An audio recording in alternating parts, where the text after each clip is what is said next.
শুনে রাখো বাজি, বড্ড কিন্তু পাজি, বাজির সব প্রকারভেদ আমি বলে দিচ্ছি আজই। তারাকাঠির সৃষ্টি সুন্দর একদম মিষ্টি, দেখলে যেন মনে হয় হচ্ছে আগুনের বৃষ্টি। খুবই ভদ্রলোক যিনি, তারাকাঠি হলেন তিনি। ছেলে পুলে একটু গাছে ছুঁড়ে মারলে শুধু রাগ করেনি, তুবড়ি আছে তারপরে, আকাশে আগুন তোলে অনেক জোরে, একবার আগুন লাগিয়ে দিলে বেশ জ্বলতে থাকে অনেকক্ষণ ধরে। সততার সাথে জলে আগেই দেয় বলে, বেশি কিন্তু ঠেসলে আমাকে শেষে বাস্ট করবো তার ফলে। এরপর বলি চোরকি, হেব্বি দেখায় ভোরকি, একদম ঢঙিবাজি, একটুও পছন্দ না তার ইয়ার্কি। আগুন লাগাবার পরে খোঁচাতে হবে 10 বার করে, তারপর হঠাৎ ঢং ছেড়ে ঘুরে উঠবে সে কি জোরে। কি বলি সাববাজির কথা, একদম খারাপ হয়ে যায় মাথা।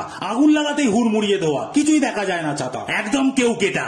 লাজুক বাজি এটা, কি করে যে বড়ি থেকে সাপ হলো দেখাতে চায় না সেটা। ছুচোবাজি যদি আনো আমার কথা শোনো, লুঙ্গি পরে মোটেও ওটা ধরাতে যেও না জানো। পাগলবাজি ওটা, একদম মাথা মোটা, কোন দিকে যে দৌড় মারবে ধরা যায় না সেটা। এরপর আসি বোমে, এখন মার্কেটে যাচ্ছে কমে, জানি সরকারের বায়ুন আছে, তবে বুড়িমা থাকবে কি থেমে। বাজি ধোকাবাজ এটা আরো, চলতে চলতে যায় না পুরো, মুখের সামনে এনে ফু মারলে তখনই ফাটবে বেঈমান পুরো। বাজি পুড়ে যায় এত, ঠিক যেন মানব জীবনের ব্রত, নিজেকে পুড়িয়ে ছাড়খাড় করে অন্যকে খুশি দেওয়ার মতো। ও হ্যাঁ, সাবধানে, শুভ দীপাবলি।